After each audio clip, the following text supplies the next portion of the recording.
제가 DTS 할 때는 저는 전도여행을 한국에서 한 달 하고 러시아에서 2달 했거든요. 그래서 처음에 모스크바 갔다가 레닌그라드, 생피터스부르크 있죠. 거기 갔다가 알마타 갔다 이렇게 돌아서 오는. 근데 레닌그라드는 지역 전체가 다 박물관이에요. 도시 전체가. 우리가 흔히 아버지 사랑에 렘브란트 그림 나오는 데 있죠. 그림 보셨나요? 그게 에미타르 궁전에 가면 있는데, 거기는 러시아가 전쟁 때 유럽 걸 너무 많이 훔쳐와가지고 1년 내내 작품을 바꿔도 계속 새로운 거죠. 그러니까 저는 사실 탕자의 귀향이라는 그림을 봤지만 별로 그렇게 많이 감동받지 않았거든요. 저는 진짜 감동받았던 건 어떤 거냐면, 벽에 그려 있는 그림인데 예수님이 예루살렘으로 입성하시는 그림이에요. 그러니까 반은 예루살렘으로 입성하는 그림을 그렸고요. 이 반은 한 15명에서 20명 정도의 얼굴 초상화만 그려져 있어요. 이게 뭐냐면 예수님을 바라보는 사람들의 얼굴 표정을 따로 뺀 거예요. 근데 그 표정 하나하나가 그 소망을 얻은 그 표정 있죠. 근데 다 다른 거예요. 기가 막히더라고요. 근데 탕자 귀향은 이게 전 이러고 말았는데, 근데 헬리나 오행 같은 사람은 그걸 보고 책을 한 권을 쓰니 대가는 대간 거죠. 예. 자, 시작할까요? 예. 하나님 아버지, 오후 시간을 주님께 의탁합니다. 하나님, 저희가 식사 후에 피곤할 수 있는 시간입니다. 하나님, 저희에게 저희의 마음을 새롭게 해주시고 저희의 눈과 귀를 또 새롭게 해주시옵소서. 하나님, 들어야 될 것을 듣게 해주시고 또 저희 삶에 들은 것들을 잘 적용할 수 있도록 도와주시옵소서. 예수님의 이름으로 기도합니다. 아멘. 자, 강의 들으시다가 피곤하시고 졸리시면 주무시면 됩니다. 코만 안 고시면 돼요. 예, 그것 빼고는 여러분 원하는 대로 다 하셔도 괜찮습니다. 물론 간사님들이 점수는 매기실 수 있습니다. 예, 조는 사람, 졸 사람 이런 거 해가지고 할 수는 있지만, 자, 가정이라고 하는 것은 소속감과 안정감을 주는 곳이라고 했잖아요. 그런데 소속감과 안정감이 없을 때 어떻게 되느냐? 어떤 곳에 있든지 소속감을 못 얻었었기 때문에 소속되기를 원한단 말이에요. 근데 이제 이게 문제는 뭐냐면 옳고 그름을 알 수가 없어요. 어떤 곳이든지 소속되는 것에 소속감을 느끼는 거죠. 그래서 건강하지 않은 가정, 불우한 가정에서 자랐던 사람들을 보면 이 조직이라든지 또는 일진이라든지 이런 데 쉽게 동아리가 되죠. 어우러지는 이유들이 내 안에 채워지지 않았던 것들을 채우고 싶은 욕구가 있는 거예요. 그런데 옳고 그름이 더 이상 그 안에 작용하지 못하는 거죠. 그래서 그런 분들일수록 이단이나 사교 집단 이런 데 이제 잘 소속되게 되어지는데, 결국 뭐야? 내면에 전화 찬스 쓰시는 분 있어요. 저는 질문을 안 했는데. 자, 그래가지고 할 얘기도 잊어버렸어요. 정서적으로 공허하단 말이에요. 그죠? 마땅히 받아야 되는 사랑을 부모님에게 못 받았으니까 그것에 대해서 갈망하고 공허한 마음이 있단 말이죠. 근데 이런 사람들의 마음을 잘 읽어주는 사람들이 누구냐면 이단 집단이에요. 사교 집단이란 말이에요. 이 사람들이 처음부터 우리 교리가 좋아요 이런 식으로 오는 게 아니에요. 외로운 사람하고 같이 있어주고요, 같이 밥 먹어주고요, 같이 울어주고요, 같이 웃어준단 말이에요. 그래서 이단이나 사교에 빠져요. 근데 나중에 알았어요. 여기가 건강하지 않은 줄. 근데 왜 못 빠져나와요? 교리 때문에 못 빠지는 게 아니고요, 자기를 사랑해줬던 사람들, 관계 때문에 그래요. 그래서 전도라고 할 때 우리가 관계 전도라는 말 하죠. 그죠? 누굽니까? 유명한 사람이 되게 많은데, 유명한 사람이 되게 많아요. 되게 많은데 라브리 공동체 처음 시작했던 사람은 누굴까요, 목사님? 생각났어요. 예, 질문 제가 하고 제가 생각하고 어차피 대답 안 하니까. 예. 프란시스 셰퍼라고 하는 분이에요. 예. 자, 이 셰퍼라고 하는 분이 무슨 얘기했냐면, 여러분 복음을 전하십시오. 혹시 필요하다면 그때 말로 전하십시오. 그러니까 복음이라는 건 말로 하는 게 아니라는 거죠. 삶으로 하는 거예요. 관계로 하는 거예요. 근데 얘네가 그걸 너무 잘해요. 이단이나 사교나 이런 사람들이. 왜? 결국 사람들 안에 있는 공허함을 채운단 말이에요. 그러니까 처음에는 채워지는 것 같으니까 당하는 거죠. 또래 집단에 소속되기 원한다. 사람을 찾아 헤맨다. 그러니까 사랑을 갈구하는 사람들 있어요. 조금이라도 분리되는 걸 못 견뎌요. 예를 들어 드릴까요? 한 분이 카톡을 보낸 거예요. 아까 카톡이었죠? 카톡을 보냈어요. 보내면 이 사람은 뭘 기다려요? 답장을 기다려요. 답장을 안 하면 불안해지기 시작해요. 아무것도 못해. 예. 근데 정말 그래요. 답장이나 문자나 메일이나. 근데 보내는 건 내 마음이에요. 답장 보내는 건 누구 마음이에요? 상대 마음이에요. 근데 그걸 못 견뎌요. 아, 정말 그럴까 싶죠? 제가 상담했던 분들이 그런 분들이 있어요. 실제로 견디질 못해. 근데 그 견디지 못하는 정도가요, 그냥 간단하지 않고요, 죽고 싶을 정도. 네, 진짜로. 이 실제 케이스 얘기하는 거예요. 저는 가짜 케이스는 없어요. 다 제 케이스 아니면 우리 가족 케이스 아니면 제가 만났던 사람들 케이스예요. 예. 그러니까 뭐 만들어낼 필요도 없는데, 저도 이제 정말 그럴까 싶은데 실제로 그래요. 사소한 분리를 견디지 못해요. 왜냐하면 사소한 분리, 카톡이 안 왔다, 문자가 안 왔다는 얘기는 내가 버려졌다는 거예요. 근데 사실 상대가 핸드폰이 배터리가 끝났을 수도 있고, 그죠? 다른 바쁜 일 때문에 못 봤을 수도 있고, 아니면은 와이파이가 안 되는 곳에 있을 수도 있고, 또는 그 진동으로 해놨을 수도 있고, 근데 그거는 생각 못 해요. 그래서 제가 이제 그런 얘기 했어요. 저 같은 경우는 거의 답장을 안 하는 사람이거든요. 그러니까 꼭 특정한 요구가 있을 때, 이만저만해서 저한테 질문을 하고 그 대답을 제가 해줘야 되는 건 하지만, 오늘 날씨 참 좋아요. 그러면 그런가 보다. 하지, 거기다 대고 내가 뭐라고 얘기해요. 그죠? 넌 좋니? 난 안 좋아. 뭐 이렇게 하지 않거든요. 그래서 저는 이제, 예. 방금 레이저 쏘셨어요. 뭐 그런 인간이 다 있어? 예. 제가 그런 인간이고요. 예. 근데 그런 사람이 있다는 거예요. 그래서 그런 사람이 있다는 거는 그 사람이 상대에게 관심이 있거나 없거나의 문제가 아니라 제 스타일의 문제거든요. 근데 그걸 내 식으로 생각하면 사실 내 내면 안에 그런 공허함이 그런 걸로 채워져야 되는데 채워지지 않으니까 못 견디는, 그럴 수 있다는 거죠. 자, 가정은요, 친밀감과 사랑을 경험하는 곳이다. 따뜻한 애정, 사랑, 관심, 걱정을 나누는 곳입니다. 자신이 용납되고 인정받는 곳이에요. 자, 가정 안에서 내가 사랑받고 인정받잖아요? 그럼 사회에 나가서 인정받지 못하고 사랑받지 못해도 그걸 잘 견뎌내요. 여러분, 가만있어 봐. 임마누엘 할 때 이거 하나요? 기쁨도 같이 하나요? 뇌, 기쁨, 그런 거 다 하죠. 애착, 다 들으셨죠? 예. 결국, 나를 사랑해주는 사람들하고의 가졌던 그 관계로 평생을 사는 거예요. 그리고 고통이 있지만 어떻게 한다고요? 고통이 있을 때 건강한 사람들은 다시 기쁨으로 돌아간단 말이에요. 예. 그게 우리 안에 서킷이, 회로가 만들어지는 거예요. 뇌 안에. 그렇기 때문에 건강하게 살 수 있는데, 뇌 안에 그런 그 고통으로부터 회복하는 구조가 없으니까 친밀함이나 사랑을 경험하지 못하게 되면 그걸 딴 곳에서 찾아 헤매야 되는 거죠. 빕스 하셨죠? 하셨어요?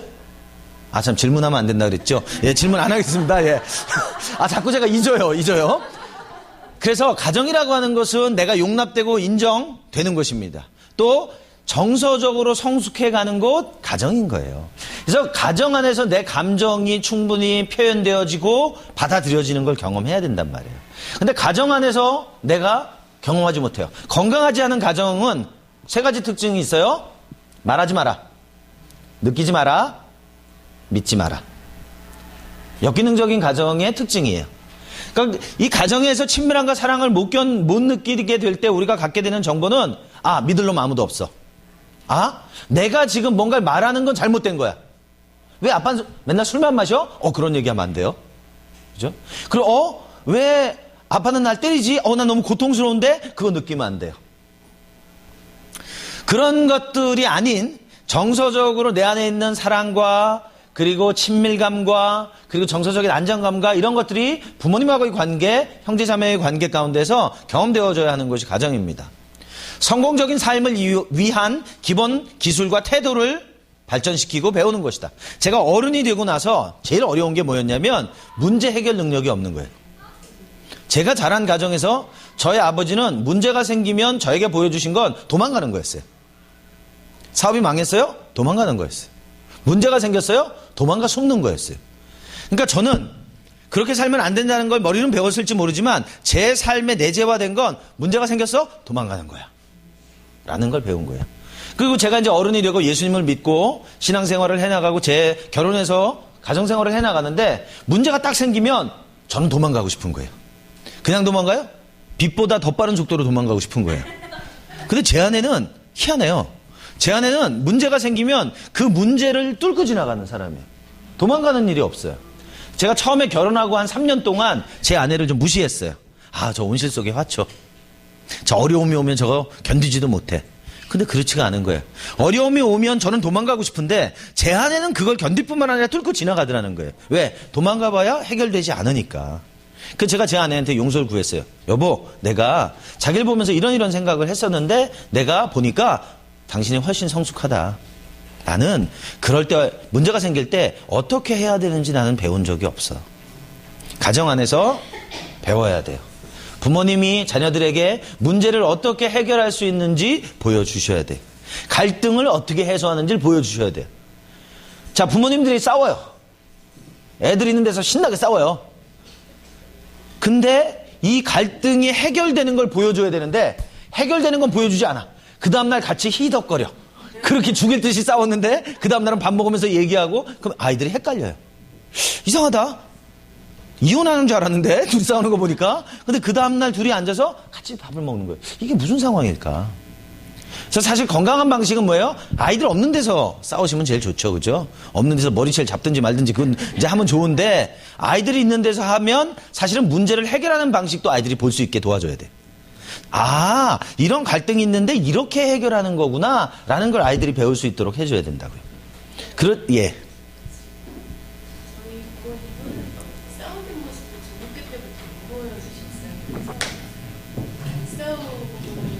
네.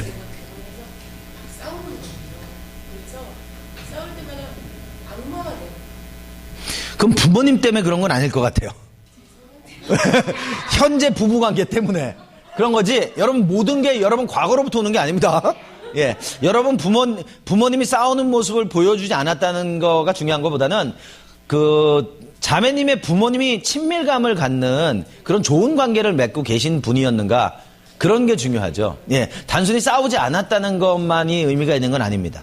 그러니까 부모님이 친밀감을 가지는 걸 보여주시고 친밀감이 어떤 것인지 경험하시게 되면 그게 현재 그 부부간에서도 그럴 가능성이 더 많아지죠. 그러나 뭐 부모님이 안 싸웠기 때문에 나도 안 싸운다 그건 아니고요.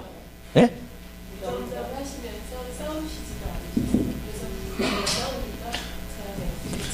그럼 보통 이제 수동적인 부모님이 상당히 수동적이셨을 가능성이 많은 거거든요.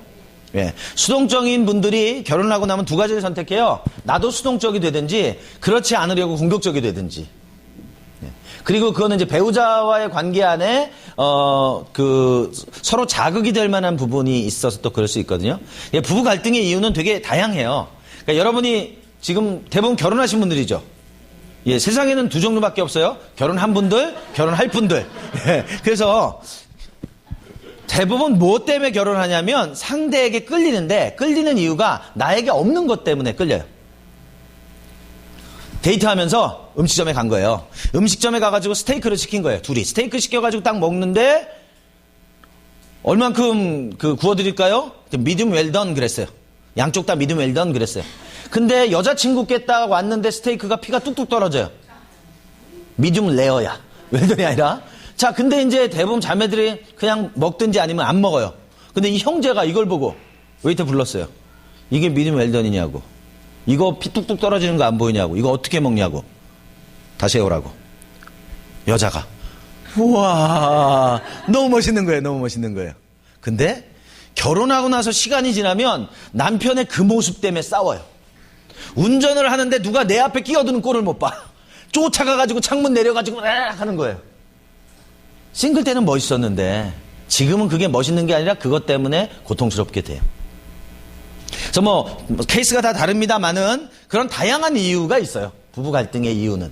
그래서 부부 갈등의 이유 중에 하나는 원가족의 이유가 있지만 그거 말고 또 현재 가정에 서로 의사소통의 문제들도 가지고 있어요. 그래서 꼭 부모님의 그 모습 때문에 현재가 그렇다 아니다 그렇게 말하기는 어려워요. 그걸 만약에 알고 싶으면 상담을 받으시는 게, 상담을 받으셔서 하나씩 짚어보시는 게 더 효과적이실 수 있지 않겠나 싶습니다. 자, 특별하고 독특한 존재임을 배워야 된다. 제가 오늘 오다 보니까요, 그 잡 월드라고 하는 그 건물 아세요? 거기에 그 뮤지컬을 가족이 다 같이 볼 수 있는 뮤지컬을 하더라고요. 날짜 언제더라? 11월 15일까지인가 하는데 제목이 뭐냐면 넌 특별하단다. 그거 아세요? 유아 스페셜이라는 그 누구죠? 예, 그 루케이도 무슨 루케이도죠? 예, 맥스 루케이도의 책을 가지고 만든 너무너무 잘 만든 예, 그리고 그걸 가지고 아마 그 뮤지컬을 하는 것 같아요. 가족들이 다 그런 거죠. 내가 얼마나 소중하고 특별한 사람이냐라고 하는 것을 가정 안에서 배워야 되거든요. 저희 아이들이 어렸을 때 제가 사실은 그 세미나를 하면 매일 아침에 482 할 때 드리는 말씀들 중에 하나가 이거예요. 저희 아이들 어렸을 때부터 하던 건데요. 오늘의 고백이라는 걸 해요. 나는 특별하다. 나는 소중하다. 하나님 아버지께서는 나를 사랑하신다. 엄마 아빠는 날 사랑하신다. 나는 세계적인 그리스도인이 될 것이다. 상처라고 하는 것은요. 두 가지에 의해서 봤습니다. 뭐예요? 빈도 플러스 강도예요. 빈도라는 건 얼마나 자주 됐느냐? 강도라는 건 얼마나 충격적이었느냐가 상처를 결정합니다. 그렇다면 진리라고 하는 거, 회복이라는 것도 마찬가지예요. 얼마나 반복적으로 진리를 듣느냐, 그리고 얼마나 충격적인 경험을 통해서 치유를 경험하느냐 똑같거든요. 그래서 매일 밤마다 자기 전에 하거든요. 그랬더니 얼마 지나고 났더니 저희 작은 아들이 그러는 거예요. 아빠, 이거 하나 더 하면 좋을 것 같아요. 뭐 하면 좋겠냐? 그랬더니 나는 성경을 믿는 사람이다. 깜짝 놀랐어요. 제가 볼 때는 성경을 잘 안 믿는 친구들이거든요, 이 친구들이. 근데 그렇게 얘기하는 거예요. 그래서 그래, 일단 아멘. 그리고 얼마 더 지났더니 나는 하나님의 자녀다. 그러는 거예요. 그래, 그거 좋아. 그래서 매일 밤에 자기 전에 오늘의 고백을 하는 거죠. 내가 얼마나 특별하고 소중한 사람이냐라고 하는 것을 하나님으로부터 들어야 되고 부모님으로부터 들어야 돼요. 예수님께서 공생애를 처음 시작하실 때, 세례받고 나오실 때, 이는 내 사랑하는 아들이요 내 기뻐하는 자라, 너희는 저의 말을 들어라. 원래 예수님 그런 분이었지만 하나님께서 컨펌해 주시는 거예요. 격려해 주시고 위로해 주시는 거예요. 힘이 되는 거죠. 부모님이 자녀들로부터 계속 자녀들이 계속 부모님으로부터 들어야 되는 게 뭐야? 내가 얼마나 소중한 사람인지, 얼마나 특별한 사람인지 들어야 되는 거죠. 근데 가정이 그렇게 하지 못하게 된다고 한다면 어떤 가정이 돼요? 난 무가치하구나. 나는 별 필요 없는 사람이구나. 나는 어쩌면 주워온 사람이구나. 그죠? 너는 왜 맨날 하는 게 그 모양이냐? 너는 왜 맨날 그렇게 마무리가 안 되냐? 우리 아버지가 평소에 하시던 말씀이에요, 저한테. 그죠? 예. 우리 같은 가족이신 분들도 있죠? 예. 그러니까 어떻게 내가 내 자신이 특별하고 독특하다고 생각돼요? 그렇지 않죠. 난 별 볼일 없다고 생각되는 거죠. 실제로 내가 뭔가 잘하고 있어도 별로 잘하는 것 같지 않은 거예요. 만약에 정말 그게 잘하는 거였다면 아버지가 나한테 그랬어야지, 어머니가 나한테 그랬어야지, 그런 식으로 받아들이게 되는 거죠. 자, 자유롭고 창조적인 존재로 인식되어져야 된다. 가정 안에서 하나님은 창조주라 그러잖아요. 그렇다면 하나님이 창조하신 우리는 어떤 사람들이냐면 피조물이지만 창조적인 삶을 살아가도록 우리를 부르신 겁니다. 그죠? 우리는 퍼펙트한 사람이 될 필요는 없어요. 완벽주의자, 완전주의자가 될 필요는 없습니다. 근데 성경은 우리에게 말씀하시기를 엑설런트한 삶을 살으라고 말하세요. 탁월한 삶을 살으라고 말씀하세요. 그래서 하나님께서는 우리 안에 창조적인 능력을 주신단 말이죠. 제가 전에 섬기던 교회에서 이런 제자훈련 학교를 했어요. 저희는 예레미야 영성훈련학교라는 이름으로 했어요. 근데 이분이 초등학교 졸업하신 분이에요. 근데 이분이 이제 운전을 하시는 분이에요. 운전을 하시는데 버스 운전을 하세요. 버스 운전을 하시는데 이분이 제 강의 때에 창조적인 삶을 살도록 부르심 받았다. 그런 말씀을 들었어요. 그런데 이분이 기도하면서 어떤 걸 하기 시작했냐면, 이분이 아마 65번 운전하셨나 그랬는데 저한테 찾아왔어요. 내가 기도하는데 하나님 그런 마음을 주셔서 이제 내 버스에 타는 사람이 자리를 양보하면 그 사람한테 꽃 한 송이와 펜 한 자루를 선물로 주려고 한다. 괜찮은데요? 그랬어요. 그랬더니 그분이 가서 볼펜을 맞췄어요. 그리고 이분이 딱 운전하고 있다가 누가 자리를 딱 양보해 주잖아요. 그럼 차가 안 가요? 버스가 안 가요? 그분이 일어서서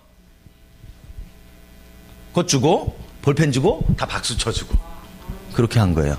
근데 그게 결국 그렇게 하던 게 방송에 나왔어요. 방영이 됐어요, 그 사람이. 예. 그래서 저도 놀랐어요. 와, 사실 누구나 할 수 있는 거지만 아무나 하기는 어려운 거 아니에요, 그죠? 그런 거예요. 그런 게 이제 쭉 일어나서 이분이 결국은 어떻게 했냐면 나중에는 그 버스를 그만두셨어요. 그리고 하나님이 마음을 주셨대요. 장애우들을 운전하는 거기로 가셨어요. 그러니까 하나님은 계속해서 새로운 마음을 주시는 거예요. 그럼 멋지지 않아요, 그죠? 그랬더니 그리고 이제 몇 년 지나고 나서 제가 이제 버스를 타고서 이제 종점까지 갔어요. 다른 회사 차죠. 그럼 내리는데 이분이 되게 친절한 거예요. 그래서 친절하신데요. 제가 그 격려해드리고 이렇게 내렸어요. 근데 내리는데 이제 이분이 뭐라 그러냐면 그러면요 그 게시판에 좀 남겨주세요. 이게 이분은 의도가 있는 것 같은 거죠. 예. 그래서 예 그러고 내렸지만 좀 씁쓸하죠. 예. 그러니까 그런 걸 기대했던. 어쨌든 간에 하나님이 우리를 그렇게 부르셨기 때문에 가정 안에서 자녀들이 창조적인 삶을 살아갈 수 있도록 도와주셔야 되는 거예요. 아이가 어떤 재능을 가지고 있는지, 아이가 어떻게 자기 하나님이 주신 그 비전과 꿈을 이뤄 나가려고 하는지. 저희 큰아이 같은 경우는 노래하는 걸 좋아해요. 근데 노래하는 걸 좋아하는데 과도하게 좋아해요. 힘에 지나도록 좋아해요. 근데 어느 정도냐면 24시간 내내 노래하거든요. 약간 고장난 레코드 같아요. 어렸을 때 제가 그 별명 그렇게 했어요. 그 초등학교 때 선생님이 이제 칠판에다 글씨를 쓰면 노랫소리가 들린대요. 고개를 딱 돌리면 멈춘대요. 근데 학기 중간까지 누군지 몰랐던 거예요. 근데 나중에 보니까 저희 아들인 거예요. 선생님이 나중에 이제 그런 얘기를 하시더라고요. 그래서 이 친구가 이제 점점 중학교가 되고 이러면서 자기는 처음에는 아이돌이 되고 싶다 그러는 거예요. 아이돌이냐 또라이냐. 제가 뭐 농담으로 그런 얘기를 했는데 저는 처음에는 이게 제 아이가 이쪽으로 가는 게 부르심일 거라고 생각을 못했어요. 근데 점점점 고등학생이 돼 가고 하는데 이 아이가 지금은 이제 그 뮤지컬 배우를 하고 싶어 해요. 근데 이제 제가 볼 때는 확인이 안 되는 거예요. 요즘 애들이 다 그러니까 다 좋아하니까. 근데 점점 이제 이 아이가 확인되어져 가는 일들이 있게 되는 거죠. 지금 저희 아이가 다니는 학교 교장 선생님이 이 음악가신데 이분이 저희 아이를 보더니 얘는 그 길로 가는 게 맞다. 소리가 되게 좋대요. 미성이래요. 그리고 끼가 있대요. 그래서 그렇게 하는 게 맞다. 교회에서 이제 찬양인도를 하는데 교회에 그 찬양인도하는 그 팀의 선생님이 그 보컬 트레이너예요. 보컬 트레이너인데 얘 소리를 너 그 길로 가는 게 맞아. 그리고 가르치기 시작했어요. 그러니까 이분이 돈을 받고 가르치는 분인데 저희 아이를 그냥 가르쳐주기 시작하는 거죠. 그리고 이제 작년이었나 재작년에는 뭐 콘서트 같은 거 보러 갔는데 그 연예 기획사에서 길거리 캐스팅을 했어요. 그래서 근데 제 아들이 거절했어요. 궁금하시죠? 저도 궁금했어요. 물어봤어요. 한빛군 왜 작년이었군요. 왜 안 갔니? 그랬더니 하나님이 아니라고 하셨어요. 제 마음에서는 그래도 왜냐하면 SM이었거든요. 근데 제 아들이 하나님 아니라고 하셨어요. 심플했어요. 그래서 그래? 근데 이 친구가 작년에 거듭났어요. 제 아들이 작년 여름에 여름 캠프 가서 거듭났거든요. 그 전까지는 그 교회만 다니는 아이, 어디 가서 목사들이라고 말하기 굉장히 창피한 아이, 그런 아이였는데 거듭나고서 얘가 달라지기 시작했어요. 뭐 이 얘기 나왔으니까 여기까지 하죠. 자, 제 아들이 어떤 스타일이냐면요, 교회 딱 같이 가면 가자마자 자리 잡고 딱 앉아서 자세 딱 잡고 자요. 그리고 예배 딱 끝나면 딱 일어나서 나오는 친구예요. 5살 때 제가 예수님 영접 시켰고요. 5살 때 성령 세례도 받았어요. 방언도 해요. 그런데 자긴 나 하나님 계신지 모르겠어. 하나님 내 기도 안 들어주셔. 저한테 와서 계속 그러는 거예요. 절 괴롭히려고 하는 거죠. 괜찮아. 왜냐면 저도 10대 후반에 예수 믿었기 때문에 오케이 괜찮아. 때가 있어. 너도 그때가 있을 거야. 작년 여름에 캠프를 딱 갔다 오면서 문을 열고 들어오자마자 첫 마디, 아빠 나 하나님 만났어. 아빠 하나님이 나한테 이렇게 말씀하셨어. 그게 시작이었어요. 그리고 이 친구가 정말 하나님을 믿는 일이 일어난 거죠. 그러면서 학교에서 찬양팀을 하고 교회에서 찬양팀을 하고, 근데 조금 시간이 지나니까 과해졌어요. 어떻게 과해졌느냐? 자기 친구들을 자꾸 비난해. 판단하고, 야 너 예배 시간에 그 졸고 그렇게 하면 안 돼 너. 그죠? 너 예배 시간에 왜 찬양을 안 해? 그러니까 친구들이 열받는 거예요. 그래서 제가 그랬어요. 아들, 네가 작년에 그랬거든. 너 10년 이상 그렇게 살았거든. 근데 자기는 아니라는 거예요. 막 이러면서. 근데 어쨌든 조금 문제가 좀 과해지긴 했습니다만은, 그러나 어쨌든 삶의 변화가 일어나는 건 뚜렷하게 되는 거죠.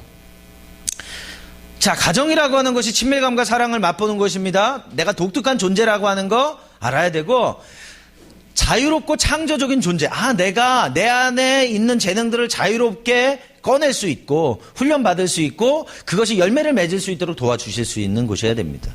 부모님이 부모님의 비전과 꿈으로 자녀들을 양육하게 되면 자녀들은 고통스럽게 됩니다. 실제로 잘한다 할지라도. 자, 제가 상담했던 분이에요. 이분이 대학교 4학년입니다. 근데 상처를 얘기하는데 중학교 때 엄마한테 돼지게 맞았대요. 맞다 쓰러졌어요. 쓰러졌는데 엄마가 목을 발로 밟았대요. 예. 진짜라니까요, 저는. 예. 친밀감과 사랑이 경험되는 곳이 가정인데 이분한테는 그렇지가 않았고 고통스럽고 그 경험들을 통해서 무슨 생각을 하냐면 나는 잘하는 게 하나도 없구나. 그래서 엄마가 공부를 얼마나 못했길래 그렇게 한 거냐? 2등 했대요. 엄마가 2등을 못 견디는 거예요. 얘는 1등 해야 되는 거예요. 근데요, 지금 대학 4학년인데 흔히 우리나라에서 말하는 제일 좋은 대학교 다녀요. 예, 그리고 4년 내내 장학생이었어요. 근데 나는 잘하는 게 아무것도 없어요. 제가 그 얘기 들으면서 열 받았어요? 안 받겠어요? 저는요, 우리 아버지가 주는 장학금 외에는 받아본 적이 없는데, 그죠? 근데 어쨌든 실제로 객관적으로 볼 때는 뛰어난 사람이에요. 학교에서요, 공부 못하는 아이들은 자살하지 않습니다. 자기를 잘 알아요. 근데 서울대 가야 되는데 연고대 갔다든지, 그죠? 연고대 갔어야 되는데 지방대 갔다든지 못 견디는 거예요. 자기가 자신을 못 견디는 거예요. 왜? 가정에서 성취라고 하는 것이 가장 중요한 가치처럼 가르쳤기 때문에, 나와 성취가 동일시되는 거기 때문에 성취 못하면 나는 의미가 없고 가치가 없는 사람인 것처럼 그렇게 경험되는 거죠. 그러나 가정은 그런 것이 아닙니다. 자, 하나님께서 원하시는 사람으로 성장할 수 있도록 부모와 자녀들이 성장해야 됩니다. 부모님 마찬가지고요, 자녀들도 마찬가지죠. 자, 가정이라고 하는 곳에 친밀감이 없을 때 대화가 단절된다, 말할 필요도 없습니다. 그죠? 여러분은 어떻게 자녀들하고 시간을 많이 가지시나요? 여러분이 잘했던 가정에서 부모님하고 시간을 많이 가지셨나요? 대화 많이 하셨나요? 저도 저희 아버지하고 대화했던 거 별 기억 없어요. 대화의 끝은 맞는 거예요, 저는. 대화의 끝은 맞는 거고 대화의 끝은 밥상을 엎는 거예요. 그러니까 아버지랑 당연히 대화하고 싶지 않죠. 얘 밥 먹었어요. 왜? 밥 안 먹었다 그러면 밥 먹으면서 혼나는 거니까. 밥 먹으면서 밥상 엎는 거고. 그러니까 제가 이제 저희 아버지 얘기를 강의 때 많이 하거든요. 그랬더니 누가 그 아버지 좀 한번 만나봤으면 좋겠다. 그러더라고요. 제가 예전에 극동방송에서 치유 강의를 몇 편을 했어요. 몇 편을 했는데 그중에 마지막 강의가 뭐였냐면 아버지 사랑에 관한 강의였어요. 그때 그 강의하면서 우리 아버지 얘기를 많이 했거든요. 근데 누가 얘기했는지 우리 아버지가 그걸 들어버리셨어요. 라디오에서. 그리고 전화가 왔어요. 내가 정말 그랬냐? 저희 아버지가 그러시는 거예요. 예, 그러셨어요. 그랬더니 저희 아버지가 생전 처음 들었어요. 제가 아버지한테 미안하다. 저희 아버지는 절대로 미안하다고 하지 않는 분이세요. 비난의 아이콘. 인생의 모든 고통은 죄 때문에, 누구 때문에 하는 분이었거든요. 근데 그러시는 거예요. 자, 어쨌든 간에 대화가 없습니다. 친밀함이 없는 가정에서는 각자 자기 걸 하는 거죠. 부부 간에, 자녀 간에. 건강한 가정일수록 자녀들과 부부가 대화를 많이 하죠. 가정이 건강해지는 건 쉬워요. 사실은 부부가 건강하면 돼요. 자녀들은 그 부모님을 보면서 자랍니다. 그죠? 부모님 맨날 싸우면서 아이들한테, 형제들한테 친하게 지내라. 니네 싸우지 마라. 들리지 않는 거죠. 그건 말이니까. 보고 배운 건 그렇지 않는 거니까. 저희 같은 경우는 저랑 제 아내가 아이들을 혼낼 때 있잖아요. 잘못하면. 근데 저희 아이들은 혼나지 않아요. 뭐라고 얘기해요? 엄마 아빠랑 싸웠대요. 제가 그러거든요. 야, 싸운 게 아니고 네가 혼난 거야, 잘못해서. 그럼 저희 아이들은 아니야, 싸운 거라고. 1대1인 거예요. 전문용어로 다이다인 거예요. 그죠? 그래서 이제 저희 아이들하고 그런 다툼이 있고 그래요. 그러면 제가 제 아들한테 한빛, 야, 오늘 맥도날드 가야 되겠다. 어디 있냐면 저희 집에서 45분을 걸어가면 이태원 끝에 맥도날드가 있어요. 그래서 보통 저랑 아내랑 산책하면 거기 갔다가 길 건너 돌아오면 1시간 반 코스거든요. 그래서 제 아들하고 갈등이 생기면 저희는 가자, 맥도날드. 그러면 이제 제 아들하고 풀려고 가는 거예요. 그럼 가면 40분 동안 이런 얘기 저런 얘기 사는 얘기 없는 얘기 다 해요. 그리고 나서 그 끝에 가서는 맥도날드 먹고 그리고 돌아오는 거예요. 저랑 대화해서 풀리는 게 아니에요. 맥도날드 때문에 풀리는 거예요. 제가 볼 때는. 어쨌든 그러나 그런 시간들을 갖고 돌아옵니다. 그래서 제 아이들하고 갈등이 굉장히 심하고 정말 싸웠어요. 근데 맥도날드 갈래? 그럼 신호예요. 아, 이 인간이 나랑 대화를 하자는 얘기구나. 그렇게 받아들이는 거죠. 그리고 대화에 응하면 그건 이미 풀어지기 시작하는 거죠. 네. 그래서 왜냐하면 그렇게 해서 내가 너랑 지금 갈등이 있지만 너랑 나랑 친밀감이 끊어지고 싶진 않은 거예요. 그렇죠? 자, 다른 사람, 친구, 이성을 찾아 친밀감을 구하게 된다. 가정에서 엄마, 아빠와 형제, 자매로부터 얻지 못하게 된다면 다른 곳을 찾게 됩니다. 아이들이 왜 컴퓨터에 집중하는가? 아이들이 왜 친구들에 집중하는가? 아이들이 왜 자꾸 집 밖으로 도는가? 이유가 있어요. 부모님들이 상담하러 오셔서 그런단 말이에요. 우리 애 좀 바꿔달라고. 그럼 저는 애 보내고 부모님하고 얘기하죠. 제가 볼 땐 부모님이 문제인 것 같다고. 많은 경우가 그래요. 자, 잘못된 관계로 빠지는 경우가 많다. 예, 이 친밀감이라고 하는 부분은 굉장히 중요한 부분입니다. 인생을 살아가면서 여러분이 살아왔던 가정에서 친밀감을 경험하지 못하면 현재 가정에서 경험하기는 어렵습니다, 사실은. 제가 자랐던 가정에서 친밀감 전혀 경험하지 못했습니다. 결혼하고 나서 친밀감 어떻게 경험해요? 배워본 적이 없는데. 근데 제가 제 아내랑 친밀감을 경험하게 되어졌던 건 하나님이셨어요. 하나님께서 저를 만져주시고 하나님이 어떤 분이신지 제가 경험하게 되면서 그것이 제 아내하고의 관계 가운데서 풀어지기 시작했고 또 제 아내의 건강한 것이 제게 영향을 미쳐서 제 아내랑 친밀한 관계를 갖게 되어질 수 있었죠. 제가 말씀드렸듯이 제 아내랑 결혼한 지 20년 됐는데 처음 결혼한 그날보다 오늘 제가 제 아내를 더 사랑하는 것 같아요. 제가 제 아내를 더 보고 싶어 하고. 그러니까 저는 집에 가는 걸 너무 좋아하거든요. 어디에 있든지. 집 그러면 내 아버지 집에는 하나님이 계시지만 우리 집에는 아내가 있어요. 같이 이야기하고 먹으러 가고 놀고 너무 좋아요. 제 생각은 그렇다는 거예요. 예, 제 아내도 그렇다는 건 아니에요. 예, 그거는 뭐 확인하셔야 될 만한 부분이에요. 예. 지금은 제 아내가 일주일에 나흘을 오후에 일을 해요. 근데 그전에는 저랑 같이 사무실에서 24시간 365일 같이 있었거든요. 근데 저는 너무 좋아요. 같이 있는 게 아무런 문제가 되지 않아요. 자, 이것도 저만. 예. 자, 일 중독이나 완벽주의나 허무주의, 종속 의존을 보일 수 있다. 친밀감이 없으니까 어떻게 해요? 친밀감을 추구하게 되겠죠. 그러니까 건강하지 않은, 그러니까 욕구는 맞는 욕구예요. 근데 그 욕구를 채우는 방식이 잘못된 것이 되는 거죠. 그리고 어떻게 해요? 사람들로부터 인정과 사랑을 받기 위해서 노력하게 됩니다. 그리고 자신을 드러낼 만한 일이나 위치나 힘을 행사하게 돼요. 왜 그래요? 그래야 내가 사랑받는다고 느껴지겠죠? 그래야 인정받는다고 느껴지겠고. 왜 사실은 여러분 그 리차드 포스터 책 중에 그런 책 기억하시나요? 돈, 섹스, 권력이라는 책. 사실 왜 사람들이 돈과 섹스와 권력을 추구하는가? 저걸 얻기 위해서 그런 거예요. 친밀감을 얻고 싶은 거예요. 그래서 대체할 만한 걸 찾는 거예요. 여러분 지난 강의식으로 하면은 빕스를 찾는 거예요.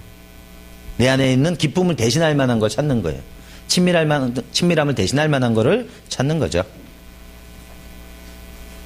자, 가정은 어떤 곳이냐? 가정이라고 하는 것은 자신의 가치를 심어주는 겁니다.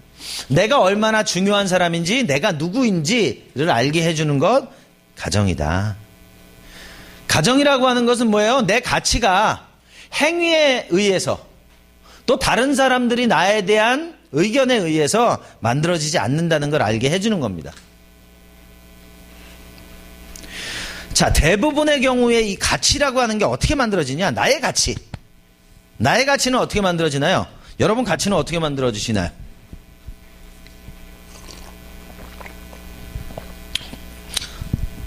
그렇죠. 대답 안 할 줄 알면서 전 또 질문한 거죠.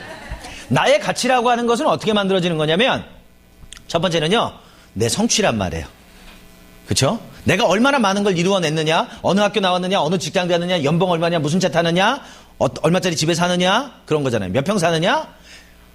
크고 좋은 것일수록 나는 가치 있는 사람인 것 같단 말이에요. 근데 작고 좋지 않은 것일수록 나는 무가치한 사람처럼 느껴지는 거예요. 그래서 끝없이 우리가 그런 걸 추구하게 되잖아요. 특히 우리나라는요. 유교 문화는 성취 문화란 말이에요. 입신양명. 성취하면은 나는 가치 있어요. 근데 성취하지 못하면 수치스러운 거란 말이에요. 기독교 문화는 그렇지 않은데 유교 문화는 그렇단 말이에요. 자, 또 하나. 성취 플러스 뭐예요? 다른 사람들의 나에 대한 의견. Others opinion of me. 다른 사람들이 나를 어떻게 생각하느냐. 그것이 나의 가치를 결정한단 말이에요. 그렇죠? 그래서 끝없이 성취와 끝없이 사람들의 인정을 추구하면서 살아간다는 거죠. 근데 건강한 가정에서는요. 성취를 통해서도 그 사람들의 인정을 통해서도 내가 가치 있는 사람이라는 걸 알게 하는 게 아니라 너라고 하는 존재 자체만으로 너는 가치 있고 의미 있는 거다. 왜? 하나님께서 너를 이 땅에 보내주셨고 예수 그리스도, 하나님의 아들 예수 그리스도가 너를 위해서 죽으셨으니까 우리는 가격을 측정할 수 없을 만큼 가치가 있고 예수님만큼 비싼 사람들이다라고 하는 거죠. 나의 성취와 인정과 관계있지 않고. 자, 신뢰 분위기의 가정은 자신을 분리된 독창적인 개인으로 성장하게 한다. 이게 뭐냐면요. 개별화. 나를 나대게 하는 것이 무엇인지 탐구하는 과정이 이루어진다. 말이 어려운데 쉽게 말하면 이거예요. 사람은요. 누구나 다 독립성이 있고요. 연합성이 있어요. 쉽게 말하면 혼자 살고 싶은 마음이 있어요. 함께 살고 싶은 마음이 있어요. 이 두 사이에서 우리는 균형을 유지하면서 인생을 살아가는 거예요. 그래서 따로 또 가치라고 하는 말을 하는 거예요. 그죠? 나가 나 되는 거, 너가 너 되는 거, 그리고 우리가 되는 영역이 있단 말이에요. 그래서 건강한 가정에서 자라게 되면요. 내가 나 되게 해줘요. 근데 건강하지 않을수록 어떻게 해요? 나는 없고 우리만 있다든지, 나는 없고 너만 있다든지, 아니면 나만 있다든지, 그런 가정이 됩니다. 그래서 그런 가정은 건강하지 않은 가정이 되겠죠. 그래서 그런 가정에서 자라게 되면 굉장히 이기적이 되든지, 아니면 굉장히 인정중심적이 되든지, 그러면 이게 정서체계도 공유하게 되는데, 엄마가 슬프면 먼 곳에 사는 딸도 슬퍼요. 같이 공유해버려요. 그렇죠? 엄마 문제인데 어느 날 그게 내 문제가 돼버려요. 우리가 보통 원숭이라는 표현을 쓰는데 엄마가 자기 문제를 엄마 어깨 위에 얹어놨단 말이에요. 근데 어느 날 엄마 어깨에 있는 원숭이를 갖다가 내 어깨 위에 딱 얹어놓고 내가 막 힘들어해요. 그게 의존적인 삶을 살기 때문에 그런 거거든요. 개별화 또는 이걸 다른 말로 말하면 자아분화라 그래요. 자아분화가 안 되는 삶을 사는 거예요. 그러나 건강한 가정은 나를 나되게 하고 너를 너되게 하고 우리가 우리 되게 하는 그런 삶을 살 수 있도록 도와주는 겁니다. 굉장히 중요해요. 굉장히 중요해요. 특히 우리나라는요. 문화가 어떤 문화예요? 유교 문화인데 유교 문화의 특징 중에 하나는 위 문화예요. 위. 우리 문화란 말이에요. 우리. 그래서 심지어는 아내도 우리 아내잖아요. 우리 아내. 근데 누구랑 공유하는 건지 모르겠는데 명언은 간단해요. 그 our wife라는 말은 없어요. my wife죠, my wife. 그죠? your wife고. 근데 우리 위라고 하는 문화가 모든 걸 공유하는 문화예요. 근데 이 문화의 특징은 또 뭐야? 음식도 찌개를 끓이면 한 숟가락에서 다 먹잖아요. 근데 이게 건강에 굉장히 안 좋답니다. 세균이 다 나뉘고. 근데 또 그렇게 안 하면 굉장히 좀 이상한 것처럼 여기기도 하고 그럴 필요 하나도 없어요. 건강을 위해서 당연히 따로따로 해서 할 필요가 있는 거죠. 근데 이 위라고 하는 문화가 그런 음식에도 영향을 미치고 정서에도 영향을 다 미쳐버린단 말이죠. 그래서 미쳐버리니까 미치는 거 아니겠어요? 자, 그 다음에 가정은 뭐 해요? 성취하게 합니다. 부모의 많은 격려와 사랑, 안정감을 경험하고 그러니까 그 안정감을 통해서 비전과 꿈을 이룰 수 있게 하는 거예요. 예수님께서 하나님의 인정을 받죠. 이는 내 사랑하는 아들이요 내 기뻐하는 자다. 너희는 저의 말을 들어라. 예수님의 공생애는 거기서 시작합니다. 그리고 3년 반 동안 예수님이 하나님이 부르셨던, 이 땅에 부르셨던 그 이유와 목적을 이루는 시간을 가지시게 되죠. 꿈과 비전을 이루시는 거예요. 그거는 자기 안에 내면의 안정감이 있을 때만 가능해요. 안정감이 없으면 어떻게 되느냐? 비전과 꿈이 인생의 목표가 돼버려요. 그렇죠? 우리는 하나님이 우리에게 주신 꿈과 비전을 이루는 것을 통해서 누굴 발견하는 거예요? 하나님을 발견하는 거예요. 비전과 꿈이 목표가 아니란 말이에요. 근데 건강하지 않게 되면 성취 자체가 목표가 됩니다. 그거 자체가 꿈이 되고 그거 자체가 자신의 안정감이 되어지는 거죠. 좀 아까 말씀드렸던 게 이겁니다. 나의 행위와 다른 사람들의 의견 또는 다른 사람들의 사랑이나 내 안의 안정감. 아잉?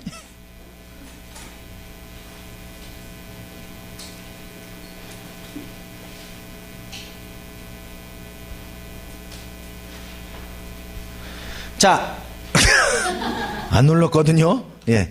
변하지 않는 나의 가치와 정체성이라고 하는 건 어떻게 만들어지느냐? 하나님의 말씀. 하나님의 말씀을 통해서 내 안에 갖는 안정감이 나의 가치를 만들어야 됩니다. 그래서 내가 내 자신이 되지 못할 때는 말씀으로 돌아가야 돼요. 말씀에서 나를 누구라고 하느냐? 내 주변의 환경이나 성취와 인정에 집착하는 것이 아닌 거죠. 죄송합니다.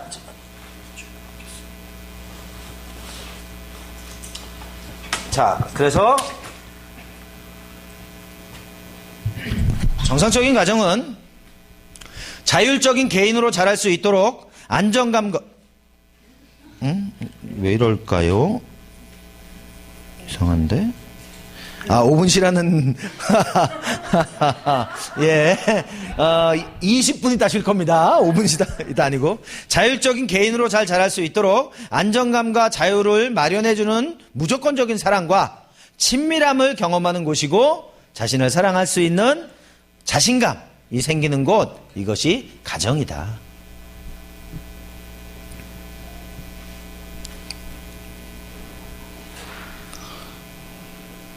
쓰는 분들이 있어서 제가 조금 기다릴 것 같죠? 예, 그렇지 않고. 예. 자, 가정을 통해서 얻게 되는 인생의 4가지 개념이 있어요. 가정을 통해서 우리는 어떤 걸 배우게 되느냐? 자, 첫 번째, 자아 개념. 자기 자신에 대한 개념을 가정에서 배웁니다. 가정은 자아의 거울이다. 그렇죠? 여러분, 아버지 사랑 때 들으셨죠? 여러분들은 안경을 하나씩 쓰고 태어난단 말이에요. 엄마, 아빠라는 안경을 쓰고 태어나요. 그러므로 이 엄마, 아빠가 어떤 분이냐에 따라서 세상을 바라보는 색깔이 달라져요. 파란색으로 보이기도 하고요. 빨간색으로 보이기도 하고, 보라색으로 보일 수도 있습니다. 그래서 가정에서 부모님을 통해서 자기 자신을 인식하게 된단 말이에요. 그렇죠? 루마니아였었나요? 루마니아에서 그때 이제 공산화 중이었을 때예요. 아이들을 다 타과서에 다 맡깁니다. 타과서에 다 맡기고 이 아이들을 보모라 그러나요? 뭐라 그래야 되나? 돌봐주는 사람들이 절대로 안아주지 않습니다. 그리고 심지어는 쇠사슬에 묶어놔요. 그랬다가 진짜냐고요? 예. 그랬어요. 그랬는데 이제 이 아이들이 이제 공산화가 끝나고 이 아이들을 입양을 보내게 됩니다. 전 세계로 이제 입양을 보내게 되고 미국으로 제일 많이 입양을 왔어요. 근데 이제 심리학자들이 걱정한 게 뭐냐면 이 아이들이 아마 정상적으로 자라기는 어려울 거다. 근데 실제로 12살이 되기 전에 많은 아이들이 죽었어요. 그리고 자랐던 아이들도 실제 건강하게 살지 못하고 있는 것을 보게 됩니다. 왜? 거울이 없었잖아요. 엄마 아빠라고 하는 건강한 거울이 있어서 자기를 발견했어야 되는데 그걸 발견할 만한 기회가 없었던 거죠. 그래서 아이들 보면서 넌 왜 맨날 그 모양이냐? 내 모양이에요. 아이 모양이 아니라 내 모양 때문에 그런 거예요. 자, 가정은 내가 누구인지 어떤 사람인지 알려준다. 그렇겠죠. 건강한 가정, 친밀감이 있고 안정감이 있고 중요감을 주는 가정에서 자라면 내가 잘 못해도 내가 가치 있는 사람이구나, 소중한 사람이구나, 난 이런 사람이야 라고 하는 인식을 갖는단 말이에요. 근데 이게 용광로 같아서 머리로 배우는 게 아니라 경험으로 알게 되는 거죠. 자, 부모가 주는 용납과 사랑, 애정, 돌봄으로 어떤 존재인지를 인식하고 건강한 자아상을 형성한다.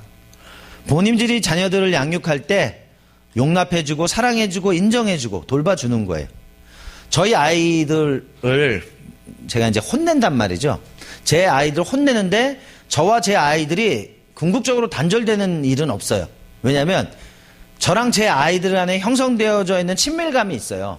친밀감이 있어서 너희가 지금 혼나는 건 이 잘못에 대한 혼나는 거지 너의 존재 자체에 관한 게 아니야. 그렇죠? 만약에 아이가 뭐 도둑질을 했다. 그러면 이런 나쁜 놈, 이 도둑놈, 제 살벌이 여든 가는데 자, 아이와 아이의 행동은 구분해야 돼요. 아이의 본질과 아이의 행동은 분리해야 된단 말이에요. 그래서 아이들이 잘못해서 혼날 때는 행동에 대해서 혼나야지 본질과 존재에 대해서 혼내면 안 돼요. 근데 우리가 이제 아이들을 양육할 때 보면 그렇게 못한단 말이죠. 그럼 아이들이 혼란스럽게 되는 거예요. 내 행동과 나의 본질에 대해서. 자, 부모가 무엇을 가르치고 있는가 보다 자녀가 무엇을 배우는가가 더욱 중요하다. 이거 이해되세요? 부모님이 자녀들에게 내가 그렇게 하라고 했잖아. 내가 그렇게 가르쳤잖아. 뭐 이런 얘기 참 많이 해요. 그죠? 근데 아이는 그걸 배우지 않았고 소리 지르는 아빠를 보는 거예요. 이런 케이스가 있었어요. 부부 상담을 하는데 남편분한테 제가 물어봤어요. 형제님은 자매님하고 의사소통을 잘 하시나요? 예. 저는 결정하기 전에 언제나 아내의 의사를 물어보고 결정합니다. 그래서 아내한테 물어봤어요. 그럼 남편분이 언제나 그렇게 하시나요? 아니요. 한 번도 그런 적이 없어요. 그랬더니 이제 남편이 발끈한 거죠. 무슨 소리야? 내가 매번 얘기하지 않냐? 그래서 제가 예를 한번 들어보세요. 그랬더니 이 아내분이 얘기를 하는 거예요. 얘기는 뭐냐면 남편에게 동생이 있어요. 근데 동생이 어려워요. 그래서 남편이 500만 원을 동생을 좀 주면 좋겠다라고 아내한테 얘기했대요. 그때 아내가 뭐라고 얘기했냐면 우리도 형편이 좋지 않으니까 300만 원 정도만 하자. 그랬더니 남편이 대답하기를 알았어 500만 원 할게 라고 대답했다는 거예요. 자, 뭐가 좀 이상하죠. 남편은 아내 500만 원을 동생에게 줄 걸 이미 결정한 거예요. 그리고 아내에게 동의를 구했다고 생각하는 거예요. 그러니까 아내가 한 말은 들리지 않는 거예요. 그러니까 아내는 분명히 얘기했어요. 도와준다면 동생 300만 원 주자. 그러니까 300만 원 주자는 안 들렸어요. 주자만 들린 거예요. 주자만 들렸고 그래 알았어 500만 원 줄게. 지금 뭐가 안 돼요 둘이? 의사소통이 전혀 안 되고 있는 거예요. 의사소통이라고 하는 것은 언제나 상대에 의해서 결정되는 겁니다. 나에 의해서 결정되는 게 아니에요. 많이 오해하세요. 내가 말했잖아. 내가 그렇게 한다고 했잖아. 이런 얘기 참 많이 하거든요. 특히 남편분들 많이 하세요. 근데 아내는 들은 적이 없어요. 그 얘기는 의사소통이 되지 않은 거예요. 어떻게 해야 돼요? 확인해야 돼요. 내가 이렇게 말했는데 들었냐? 또는 들은 사람이 당신이 이렇게 말한 것 같은데 맞냐? 이걸 정의해서 뭐라 그래요? 적극적 경청이다. 그렇게 얘기해요. 부부 문제에서 가장 큰 문제가 뭐냐? 의사소통이에요. 그러면 건강한 부부, 행복한 부부의 가장 큰 특징이 뭐냐? 의사소통이에요. 그래서 자아 개념을 갖는다는 건 결국 또 의사소통에 관한 부분에 관한 부분일 수도 있습니다. 부부가 서로 의사소통을 못하면 부모님이 자녀들과 의사소통도 못할 가능성이 많아요. 중요한 건데 학교에서는 안 가르쳐줬거든요. 그러니까 내 방식으로 하게 되는 거죠. 자, 나를 이해하고 자신을 스스로 어떻게 평가하는지 방식이 결정된다. 그렇겠죠? 가정 안에서 내가 뭘 잘못하면 맨날 혼났는지 아니면 격려받고 위로받고 다시 실수는 실패가 아니야. 그런 말을 들었는지. 그렇죠? 또 실패는 실패자가 아니야. 또는 실패해도 괜찮아. 그런 말을 듣게 되니까 내가 잘못할 수 있구나. 실수할 수 있어. 그러나 여기서 포기하고 넘어질 필요는 없구나. 내가 다시 할 수 있겠구나. 라고 하는 생각들을 갖게 하는 겁니다. 그래서 가정에서는 자아 개념을 배웁니다. 이해되시죠? 네. 그냥 가만히 있기 뭐 해갖고 자꾸 쓰시는 거죠? 예. 그건 아니에요. 예. 말씀드렸듯이 이거 나중에 드릴 거예요. 예, 드릴 거니까 너무 걱정하지 마세요. 나중에 마음에 안 들어요. 예? 나중에 마음에 안 들어요. 아, 나중에. 그러면 제가 이따 쉬는 시간에라도 민 목사님한테 바로 메일로 날릴게요. 예, 알겠습니다. 아, 반나절 겪어봤지만 넌 못 믿어. 이유는 간단해요. 아마 여러분들 전에 경험들이 보통 강사들이 그러거든요. 나중에 줄게요. 그리고 다 잊어버리거든요. 그죠? 예, 근데 뭐 의도적인 건 아니고 정말 그냥 잊어버려요. 예, 그래서 알았어요. 쉬는 시간에 제가 메일로 보내드릴 수 있도록. 자, 자기 개념하고 타인 개념을 또 가정에서 배웁니다. 다른 사람을 어떻게 이해해야 될 것이냐, 다른 사람을 바라보고 생각하는 방식에 대해서 배우게 됩니다. 사람에 대한 이해, 관심. 우리나라 같은 경우는요, 지방색이 많아요. 아직도 그런 것 같아요. 지방색이 많아요. 그러다 보니까 부모님이 사기를 당했어요. 사기를 당했는데 전라도 사람한테 사기를 당했어요. 그럼 어떻게 돼요? 자식들 교육할 때 전라도는 안 돼. 그죠? 그래서 이제 딸내미가 사위죠. 예, 사위를 데리고 왔어요. 근데 다 좋아. 근데 전라도야? 안 돼. 그죠? 모든 전라도 사람이 다 잘못하는 것처럼 그렇게 인식합니다. 제가 군대 갔더니 저는 뭐예요? 서울 뺀질이. 예. 격하게 동의하시네요. 예. 그래서 서울 뺀질이니까 더 괴롭혀요. 너 제대로 안 하는 애니까. 강원도? 감자. 그죠? 경상도? 문둥이. 그죠? 그러니까 지역들마다 그런 게 있어요. 결국은 우리나라 사람은 제대로 된 사람 하나도 없어요. 지역적으로 다 문제가 있는 거예요. 근데 가정 안에서 다른 사람을 바라보는 방식에 대해서 그런 식으로 주입을 한단 말이에요. 그죠? 여기 나오지만 남자는 다 늑대다, 도둑놈이다. 근데 나는 도둑놈과 살아 그러면 그 이상한 거잖아요. 혼란스러운 거잖아요. 그죠? 짐승 중에 가장 무서운 짐승은 두 발 달린 사람이다. 왜 그렇게 생각할까요? 하나님의 형상이 과연 그런 걸까요? 그죠? 여자는 요물이다. 조금은 맞는 것 같긴 한데. 자, 키 크면 싱겁다. 뭐 작은 고추가 맵다. 믿을 놈 하나도 없다. 그거 아시죠? 믿을 놈 하나도 없다. 아버지하고 아들하고 목욕탕을 간 거예요. 목욕탕에 들어가서 아버지가 시원하다 그러고 앉은 거예요. 그 아들한테 들어오라 그런 거예요. 아빠 안 뜨거워? 시원해. 그 들어간 거예요. 엄청 뜨거운 거예요. 그 나오면서 세상에 믿을 놈 하나도 없네. 뭐 그러겠다는 옛날에 전설, 예, 그런 게 있었어요. 근데 이게 이제 사실 시대상을 반영하는 거거든요. 이런 농담들은. 실제로 이 시대가 이제 그런 식의 부모와 자녀 또는 뭐 나와 남, 이제 그러다 보니까 그런 생각을 갖고 있는데 신앙생활하는 사람들도 그런 생각을 갖고 있고, 제 안타까운 건 신앙이라고 하는 것은 우리의 삶의 모든 영역을 다 바꿀 수 있어야 돼요. 신앙은 가정 바꿔야 되고요, 문화도 바꿔야 되고요, 정치, 종교, 사회 다 바꿀 수 있어야 돼요. 근데 신앙이라고 하는 것이 잘못하면 구원에만 집중됩니다. 영적인 것에만 집중돼요. 그러다 보니까 실제 삶에 관해서는 동떨어지게 생각합니다. 그게 보통 이제 수도원 영성이라고 그러는데, 신앙생활 하면서 수도원에 맨날 살고 있는 사람처럼 살아요. 그죠? 나는 지금 세상 안에 살고 있잖아요. 세상 속에서 수도원에서처럼 산다 그러면 괜찮아요. 근데 세상에서는 세속적으로 살고, 교회 왔을 때는 거룩하게 살고, 교회 왔을 때만 옆에 성경책 끼고 장로님이, 근데 그분이 운영하시는 공장은 월 13만 원 주고, 이게 90년대 초 얘기하는 거예요. 월 13만 원 주고 여직공들을 착취하고, 그 중에 8만 원 방세, 5만 원 가지고 사는데 매일 라면 먹고. 근데 이 장로님은 교회에 헌금 많이 하고. 신앙은 좋은 분일 수 있어요. 그러나 이 신앙이라고 하는 것이 삶에 적용이 안 되는 거죠. 마찬가지입니다.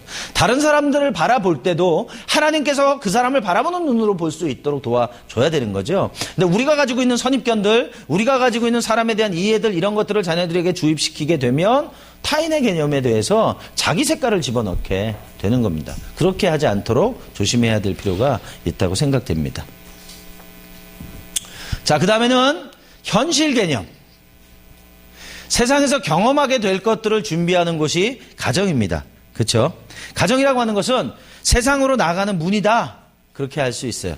그러니까 가정 안에서는 뭘 배워야 돼요? 대인관계를 어떻게 해야 될 것인가.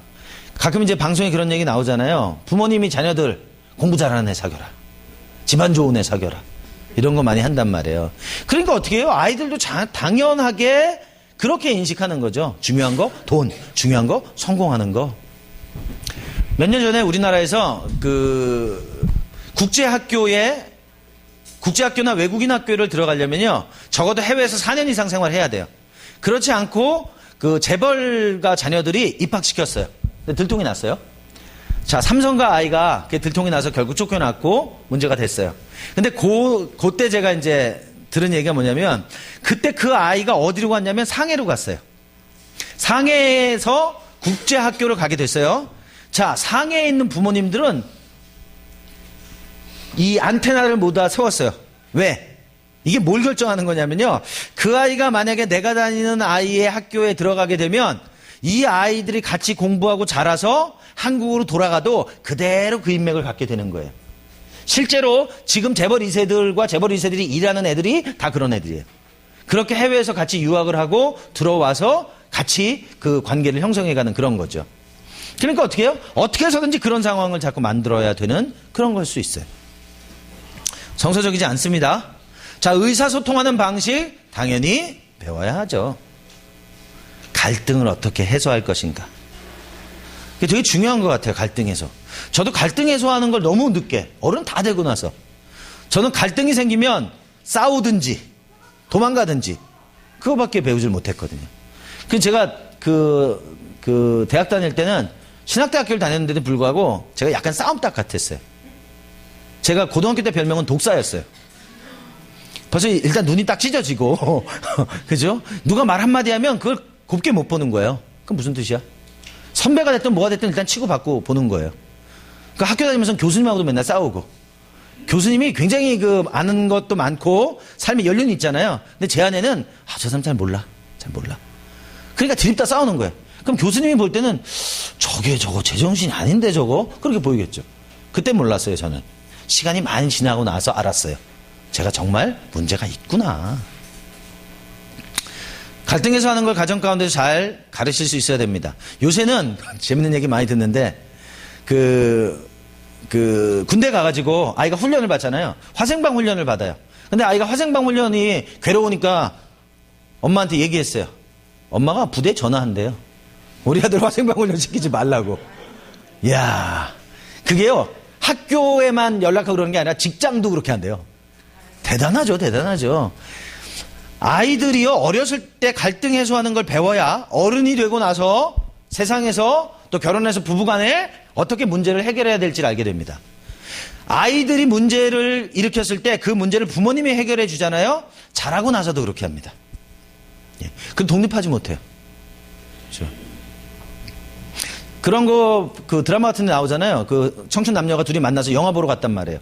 근데 남자애가 엄마한테 전화하잖아요. 엄마, 영화 뭐 봐야 돼? 근데 이게 그냥 있을 법한 게 아니라 실제로 그렇게 하더라는 거예요. 독립되지 못하도록 한 거죠. 감정, 분노나 두려움이나 슬픔이나 이런 것들을 다루는 법을 배울 수 있어야 돼요. 그렇죠? 내가 슬플 때 어떻게 해야 되는지. 아이가 기르는 강아지가 죽었어요. 기르는 강아지가 죽으니까 어떻게 해요? 슬프잖아요. 그러니까 아이가 막 울어요. 그러니까 아빠가 그러는 거야. 야야야, 울지 마. 다음 주에 하나 사다 줄게. 어떻게 해요? 슬픔은 다른 거하고 대체하면 되는 거야. 이런 식으로 가르치는 거예요. 그때는 또 뭐라고 해요? 울고 있으니까 야야야, 울지 마. 네 방 가서 울어. 네 방 가서. 슬픔은 혼자 해결해야 되는 거야. 야, 울지 마. 시간 지나면 다 해결돼. 시간 지나면 해결돼요? 해결되지 않습니다.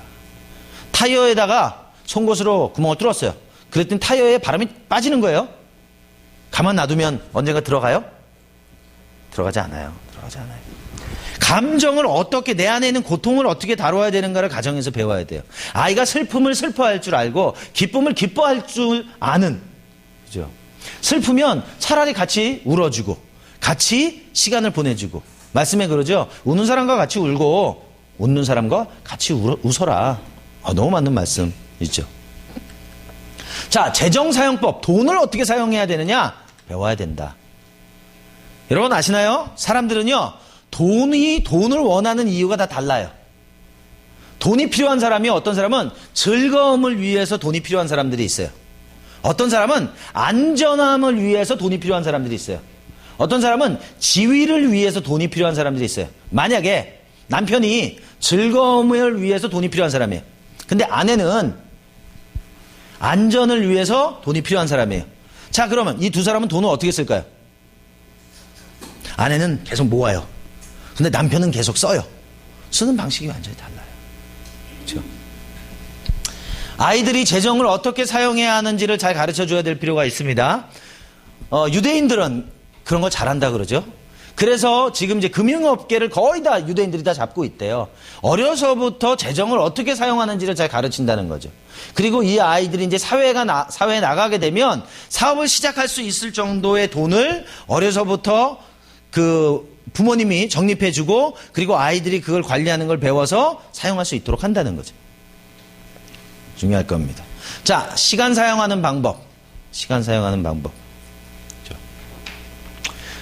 뭐 시간을 뭐 분 단위로 어떻게 써야 될 거냐라는 정도는 아니지만 우리가 학교 다닐 때 많이 해본 거 그거잖아요.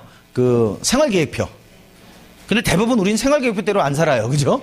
그냥 내는데 그렇게 하지 말고 실제로 내가 할 수 있는 정도의 생활계획표를 짜고 그걸 실제로 해볼 수 있도록 하는 거 충분히 도움이 될 수 있는 부분이죠. 자, 계획을 짜고 진행하는 거. 예. 성경에 보면 네가 망대를 지으려면 얼마가 들지 사람 얼마나 필요할지 그거 다 해봐야 되는 거야. 여러분 하나님께 맡긴다는 건 내가 아무것도 안 한다는 거 아니에요. 그렇죠? 그분이 나를 통해서 일하실 수 있도록 하는 거예요. 제가 90년대 중반 이후에 하나님 앞에 많이 기도했던 게 뭐냐면 하나님 절 좀 써주세요. 그렇게 기도를 많이 했어요. 근데 어느 날 하나님 저한테 그러시는 거예요. 그래? 너 그럼 뭘 써줄까? 그러시는 거예요. 없는 거예요. 아무것도. 제가 기도는 했어요. 하나님 써달라고 기도는 했는데 막상 하나님께서 그래 그럼 내가 널 뭘 써줄까 했는데 제 가운데 아무것도 없는 거예요. 그래서 알았어요. 아, 준비를 해야 되는 거구나. 그래야 하나님이 쓰실 수가 있는 거구나. 그렇죠? 아이들이 자기가 해야 될 것은 자기가 할 수 있도록 그렇죠? 준비하고 계획하고 그것을 이룰 수 있는 것들을 가르쳐 줄 수 있어야 된다. 자기의 책임과 의무를 다하고 결과를 얻는 법. 저희 아이들은요, 사실 딴 거는 많이 안 시켜요. 근데 꼭 시키는 게 하나 있어요. 그게 뭐냐면, 그 쓰레기 치우는 거. 주말에 쓰레기 치우는 건 저희 아이들 담당이에요. 그래서 집에 재활용이나 이런 거 다 아이들이 치워야 되거든요. 근데 간단해요. 그거 안 치우면 용돈을 안 줘요. 그러니까 아이들이 처음에는 저항하죠. 그런 게 어딨냐. 심지어 나는 엄마 아빠 아들인데 난 왜 해야 되냐 뭐 이런 거 하죠. 야, 난 네 아빠인데 난 왜 해야 되냐 나는 뭐 이런 얘기해요. 그래서 몇 주를 저항해요. 그러다가 안 해요. 안 줘요. 그러면 왜? 자기가 한 행동에 대한 책임이니까. 근데 지금은 잘해요. 안 시켜도 돼요. 알아서 해요. 왜? 결과가 뭐니까? 용돈 못 받는 거니까.